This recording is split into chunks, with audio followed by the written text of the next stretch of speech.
You will hear a number of different recordings, and you will have to answer questions on what you hear. There will be time for you to read the instructions and questions, and you will have a chance to check your work. All the recordings will be played once only. The test is in 4 sections. At the end of the test, you will be given 10 minutes to transfer your answers to an answer sheet. Now turn to Section 1. Section 1. First, you have some time to look at questions 1 to 5.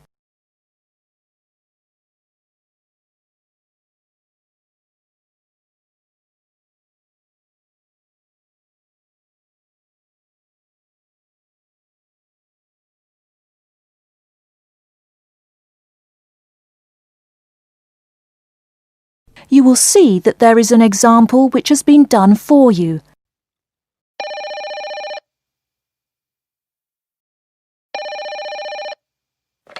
Good morning, the writing school. Can I help you? Oh, hi. I'm ringing about the online writing courses you advertise on the internet. Yes. Would you like me to send you a brochure? I would, but I also have some questions. OK. Well, let me take your details first, and then I can deal with the questions after that. Okay. I just need to fill out this form. So, can you give me your first name, please? Yes, it's Alex. That's great, Alex. And what's your last name? It's Sakdeva. OK, can you spell that for me? Yes, it's S-A-C-H-D. Is that P? No, D-E-V-A. OK, I've got that. Now can you give me your address? Well, I'm staying with friends at the moment, but I'll be in my new flat in Preston next week. Well, perhaps the Preston address is best. Okay, so that's flat 4A, 396 New Valley Road. New Valley Road. Yes, that's right. OK, that's great. And we know the town. That's Preston. Yes. Do you know what your postcode will be there? Oh, I think I've got it somewhere on a piece of paper. Let me see. Yes, here it is. It's BN6 3BZ. BS? No, BZ. Right. I guess you don't have a phone number yet. No, not at the flat. And my mobile's not working right now. I have to take it to the shop and see what's wrong. Oh, I hope it's nothing serious. Well, it's new, so it should be all right. You could give me the number anyway, for the future. Yes, okay. It's 0787 345077. That's 354077. No, 345. Oh, thanks. I'll note that your phone is not working right now. Okay, thanks. Now, the last thing I need is an email address. Okay, it's alex7@ptu.com. That's my personal address. ptu.com. Fine. Now, as you're moving, I'll put something in the message box so that the brochure doesn't come too early. Yes, could you do that? I'll put deliver brochure next week. Oh, that's great. Now, what would you like to do about...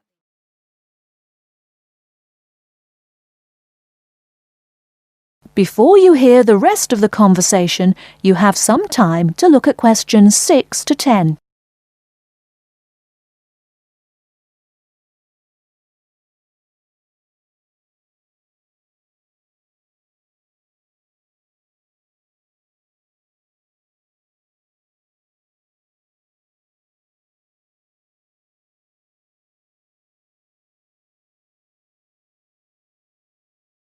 Now listen and answer questions 6 to 10.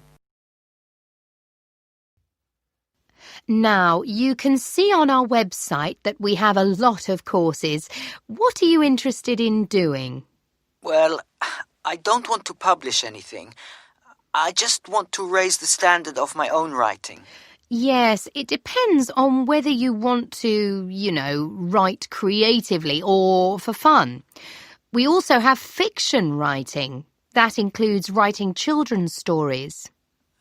Well, I work in an advertising agency, so I'd like to write better so that, well, I'd like my salary to rise. Okay, so we can send you our brochure for business writing.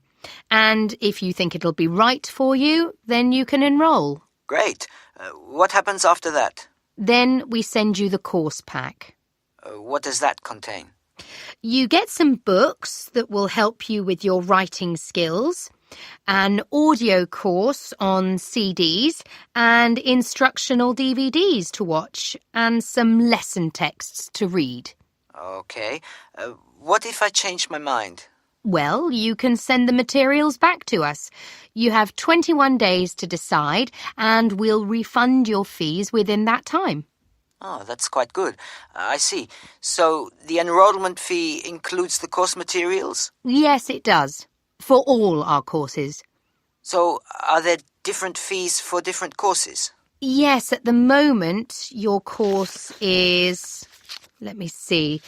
They've just raised the prices. It was £340, but I think it's £375 now. Yes, fees rose a month ago, I'm afraid, by 10%. Most of our courses are now between £300 and £400. Okay, that's not bad. So who will teach me? Well, before we decide that, you do your first written assignment. It's like a personal profile. So I write about things like my background and where I was brought up?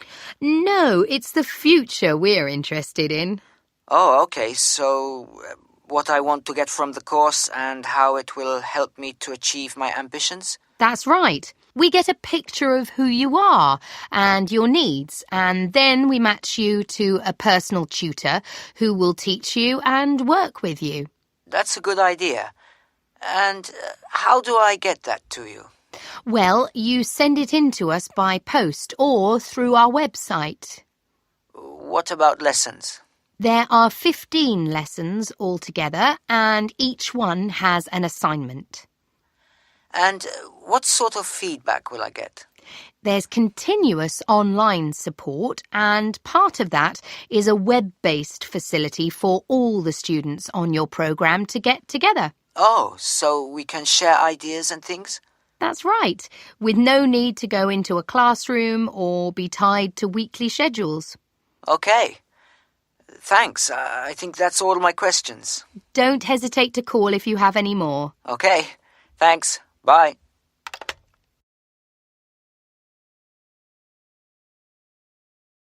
That is the end of section 1. You now have half a minute to check your answers.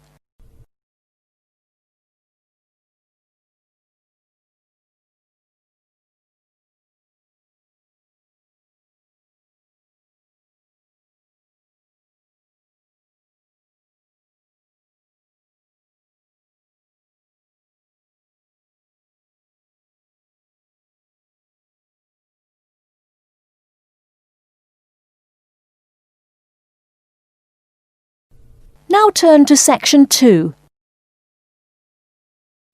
Section 2. You will hear a woman talking on the phone to a hotel receptionist. First, you have some time to look at questions 11 to 15.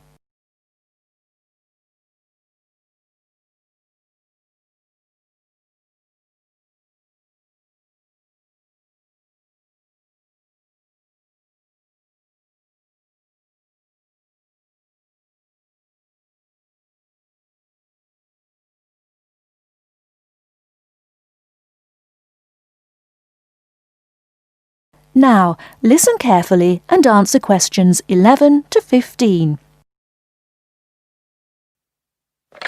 Good morning, Atlas Hotel. Can I help you? Oh, yes. A friend has told me about your hotel, and I'd like to book some rooms, please. Okay, when would you like to stay here? Well, we've booked flights on the 23rd of August. Okay, I'll just find that date. That seems to be fine. We have a few rooms available then. Oh, that's good. I was a bit worried. We've left things rather late. Well, you're lucky. We had 2 cancellations last week. Oh, Now, how long do you want to stay for? well, last year we only stayed a week, and it wasn't long enough.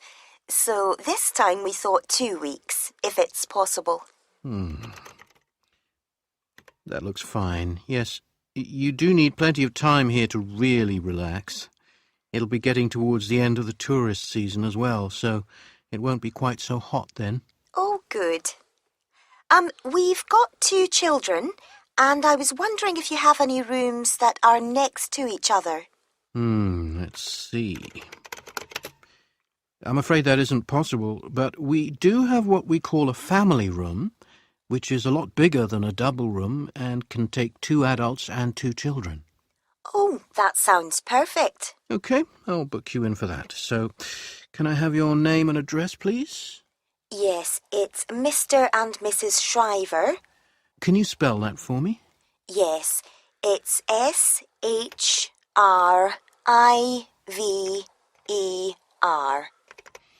Thank you. And you said 2 children, didn't you?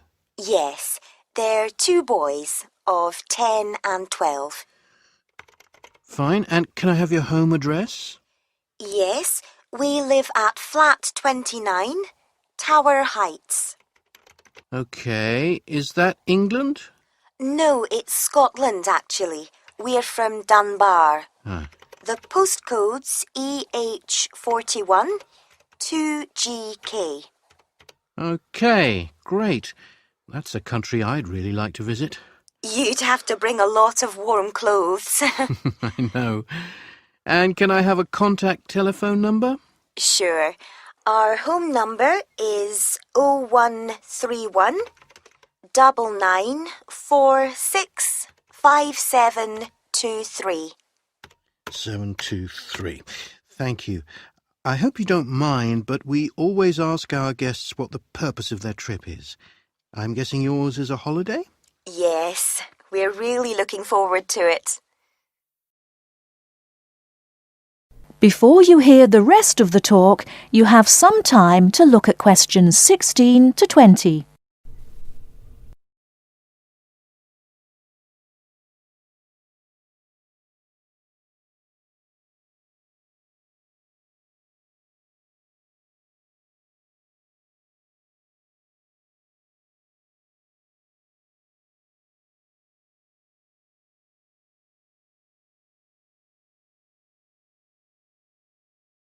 Now listen and answer questions 16 to 20.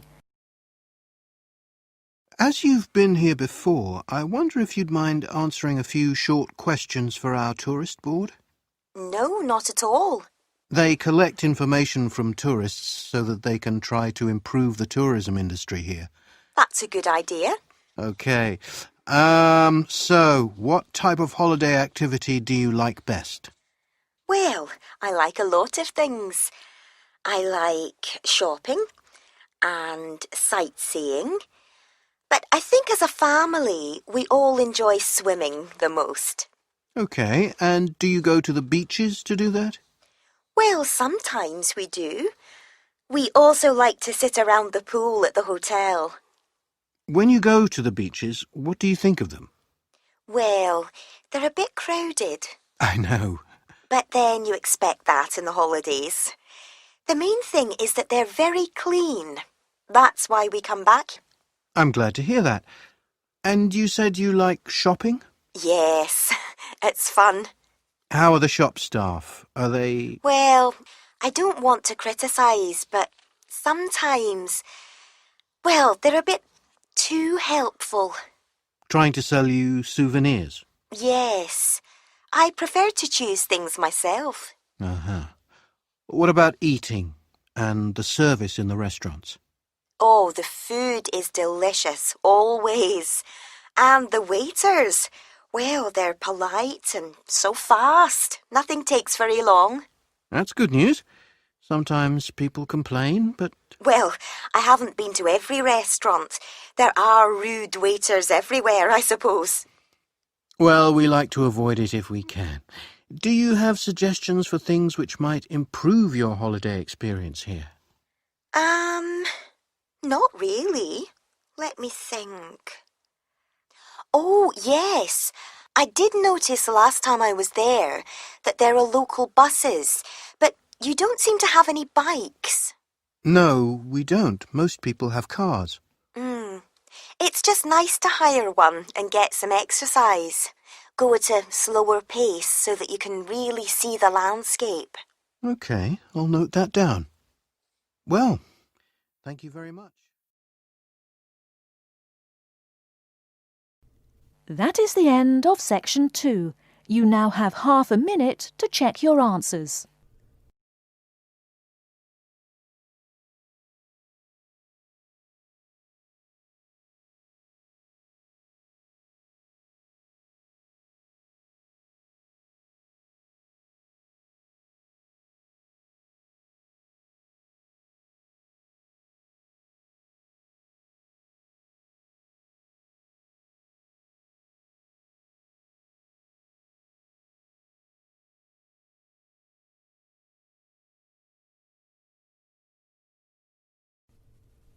Section 3.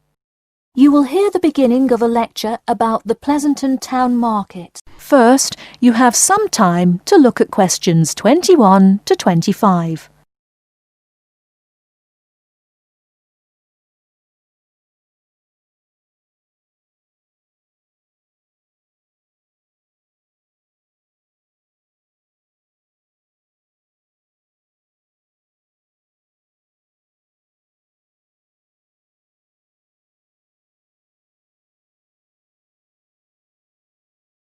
Now, listen carefully and answer questions 21 to 25. Good afternoon. In the last few lectures, we've been covering the social and political pressures that influenced the rise of the rebellion of 1679. Today, I would like to focus on the Pleasanton Town Market. Now, why are we talking all about some market? It's not like it was the first market ever, or even a particularly large market. The Pleasanton Town Market is important because it is often mentioned in the literature found in the library. If you have ever been there, you have probably seen all of the handcrafted items sold there now. But what was originally bought and sold in the town market? In the beginning, the market sold products such as meats, furs, and simple tools. Over time, though, it became known as the place to find quality livestock. People came from all over the world to find the biggest and best cows, pigs, and chickens. In fact, the profits from the town market became the savior of a plummeting economy during a time of much turmoil. Not to be confused with the Reconstruction era, a period of rapid development came about in the 1660s as a result of the market's vendors contributing their profits to building up much-needed public facilities and defense, which would later make a huge impact on the outcome of the war. For many years, the market flourished and began to draw in large tourism crowds in addition to the throngs of livestock customers. However, as revolutions in farming came about, more people moved to farms far from the city centre. Customers grew more and more reluctant to travel all the way to the town centre for their meats, when they could easily choose to buy from local farmers near them for a fraction of the price. With such a fall in the profits of the town's major profit generator, some quality town planning was needed. In the mayoral election of 1668, a young man of little fame just barely claimed the popular vote, none other than the now legendary John C. Wiley.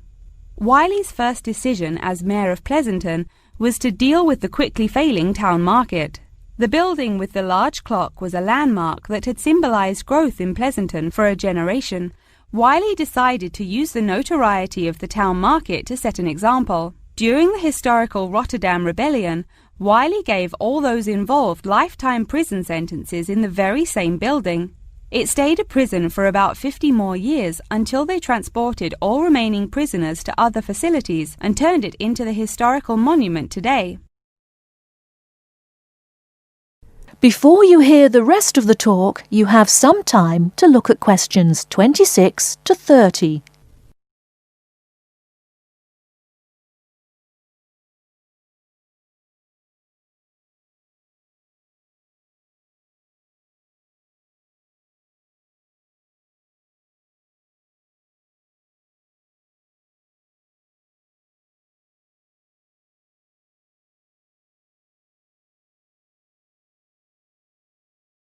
Now listen and answer questions 26 to 30.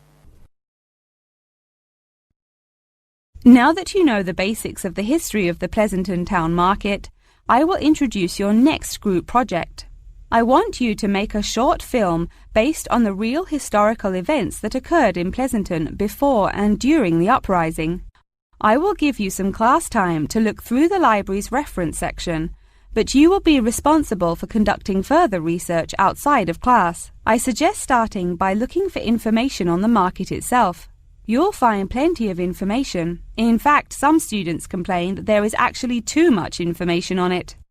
On your own time, you could find family members of old war veterans to conduct interviews. Sometimes they provide wonderful insight that you wouldn't find in proper history books.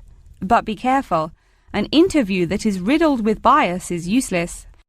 I myself have some very old photographs here that you are welcome to take a look at for some inspiration. I'm lucky enough to own this one of Jim Wiley himself. Very interesting to see, but does not provide enough information to add much to your film. Feel free to take this film into whatever direction you choose. You could even do a crime thriller based on real outlaws. All you would have to do is look through the newspaper archives in the crime section during that time period. Try to get as much detail as you can, but you may end up having to draw your own conclusions. Okay, that's enough from me, so let's go on to... That is the end of section 3. You now have half a minute to check your answers.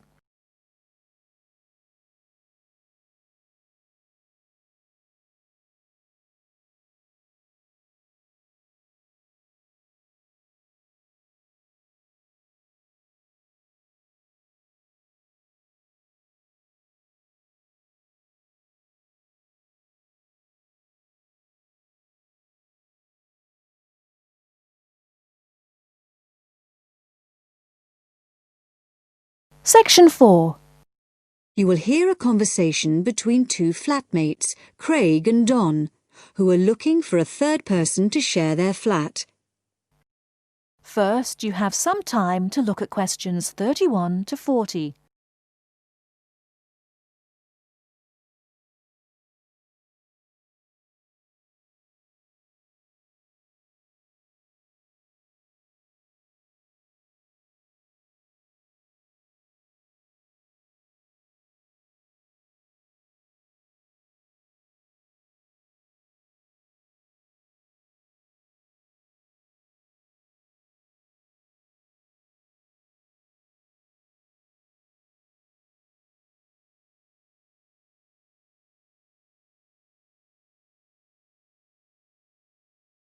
Now listen carefully and answer questions 31 to 40.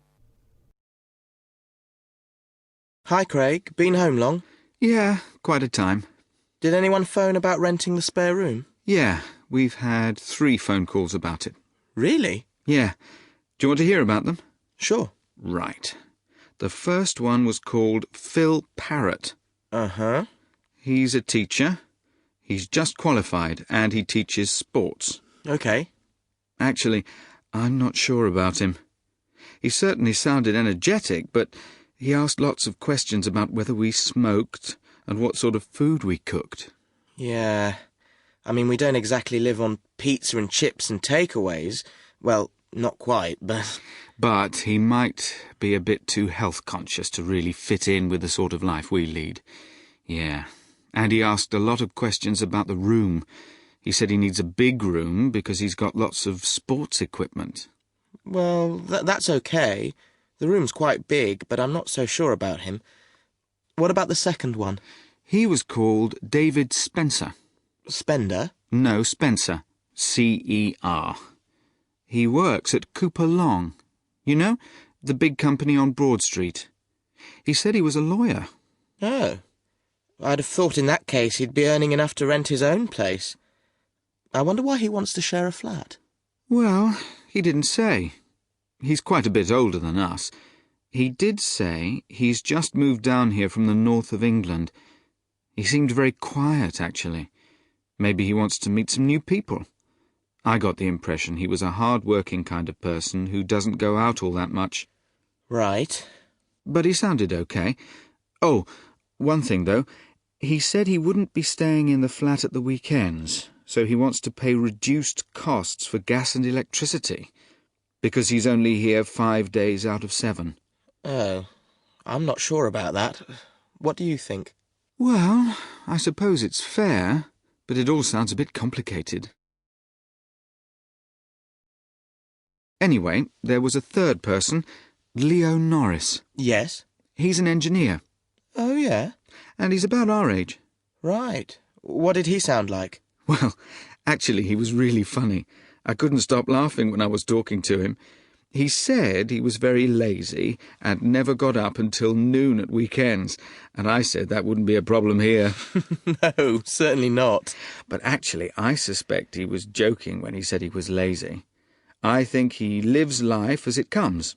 He's certainly not competitive or stressed, but he likes cycling and things like that. He sounds like an outdoor type. Anyway, I thought he sounded as if he'd fit in. He wanted to check if there was somewhere safe for his bicycle. That's not a problem. No, he can leave it in the garage with my car. So did you get his contact details? Yes, he left his mobile number. It's 0777 687 2433. And does he want to move in straight away? Well, he's paid his rent in his present place up to the 31st of September, but he said that if possible he'd like to move in a bit before then. He said the 28th of September. And he was okay about the rent? Yeah, he said it was fine. Right. So shall we give him a ring and see if he wants to come round and...